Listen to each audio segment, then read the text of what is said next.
6 अगस्त 1945 Japan के Hiroshima शहर में गर्मियों का मौसम चल रहा था। ताज़ा धूप खिली थी और नीला आसमान था और लोग हंसी खुशी अपने कामों के लिए घरों से निकल रहे थे और टाइम था सुबह के 8:15। इसी बीच आसमान में एक अमेरिकन बोइंग B-29 एयरप्लेन नजर आता है। करीब 45 सेकंड में इस एयरप्लेन से एक चीज नीचे आते हुए दिखती है। शायद ही किसी ने सोचा होगा कि आसमान से गिरने वाली ये चीज कोई एटॉमिक बॉम्ब हो सकता है। जैसे ही ये बॉम्ब जमीन पे गिरा वैसे ही एक धमाके के साथ आसमान में बड़ा सा फायरबॉल उठते हुए नजर आता है। इस धमाके की वजह से जमीन का टेम्परेचर 4000 डिग्री सेल्सियस तक पहुंच जाता है। पलक झपकते ही 80,000 लोग मारे जाते हैं। पर अब सवाल ये आता है कि ऐसा कौन सा रीजन था जिससे अमेरिका को जापान पे ये एटॉमिक बॉम्ब गिराना पड़ा।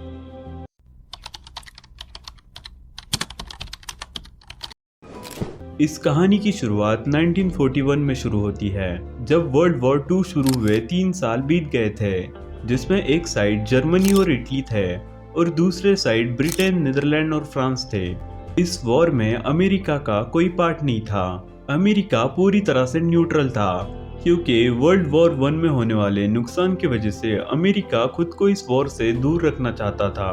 और बात करें जापान की, तो जापान के पास नेचुरल रिसोर्सेज कम होने की वजह से वो अपने पड़ोसी देशों पर कब्जा किए जा रहा था ताकि वो अपने नेचुरल रिसोर्सेज की कमी को पूरा कर सके। कोरिया, ताइवान और चाइना के बड़े इलाकों पे जापान पहले से कब्जा कर चुका था। अब जापान की नज़र पैसिफिक ओशन में मौजूद फिलीपींस, मलेशिया और इंडोनेशिया पे थी। पर प्रॉब्लम ये थी कि मलेशिया ब्रिटेन की कॉलोनी थी, इंडोनेशिया नीदरलैंड की और फिलीपींस अमेरिका की कॉलोनी थी।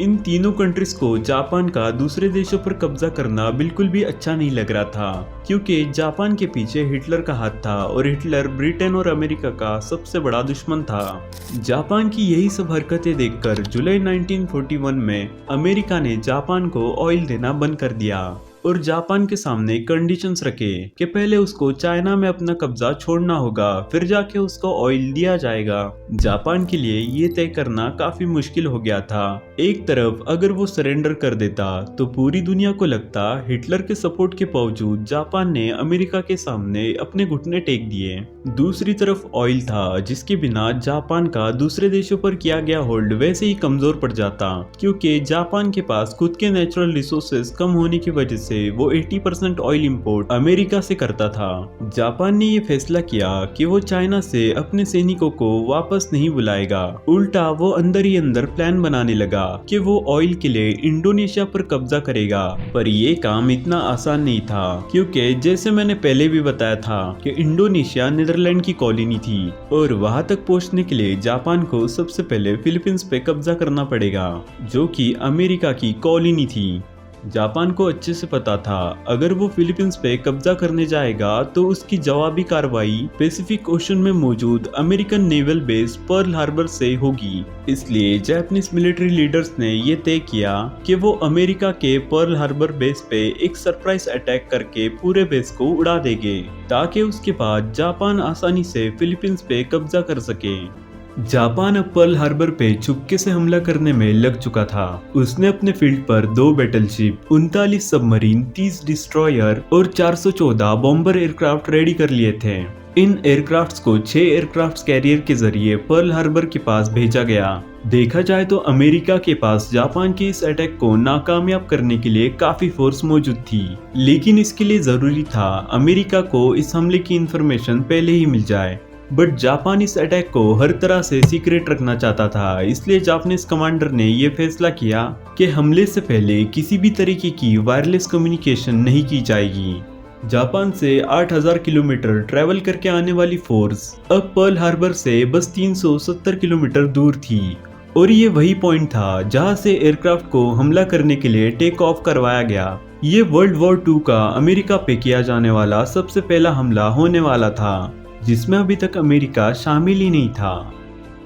7 दिसंबर 1941 के सुबह 7:47 पे 350 जापानीज एयरक्राफ्ट ने पर्ल हार्बर पे 2 अलग अलग ग्रुप में हमला कर दिया। अमेरिकन्स जो इस हमले से बिल्कुल अनजान थे, उन पर तो जैसे मौत के बादल ही टूट पड़े हो। जापानीज एयरक्राफ्ट के पहले ग्रुप ने गोलों की बारिश कर दी थी। 45 मिनट्स तक ये पर्ल हार्बर पे हमला करते रहे, फिर वापस चले गए। पहले तो यूं लगा ये हमला खत्म हो गया है, पर 10 मिनट बाद बॉम्बर एयरक्राफ्ट का दूसरा ग्रुप आया और बची कुची नेवल बेस को गोले बरसा बरसा कर डिस्ट्रॉय कर दिया। पूरे 1 घंटे 15 मिनट तक ये हमला चलता रहा, जिसमें जापान का पलड़ा हर तरफ से भारी था। जापान ने अमेरिका की 20 वेसल्स, 8 बैटलशिप और 300 से भी ज्यादा प्लेन्स को तबाह कर दिया था। आसमान को पूरी तरह से काले बादलों ने छुपा दिया था। 1 घंटे 15 मिनट चलने वाले इस वॉर में जापानीज एयरक्राफ्ट तो वापस चले गए थे, पर उन्होंने जाते जाते एक तरह से अमेरिका को वर्ल्ड वॉर 2 में इनवाइट कर दिया था। अमेरिका ने पर्ल हार्बर पे हुए इस हमले का जवाब देने के लिए जापान को सबक सिखाने का फैसला किया। अगले ही दिन अमेरिका ने जापान के खिलाफ खुली जंग का ऐलान कर दिया। Congress, with overwhelming acclaim, then voted the declaration of a state of war, and the president signed it 3 hours after this historic scene. अगले 3 महीने तक अमेरिका अपने नेवल बेस को रिस्टोर करने में लगा रहा। अमेरिका की कई शिप्स शैलो वाटर में डूब गई थी, जो रिपेयर करने लायक थी।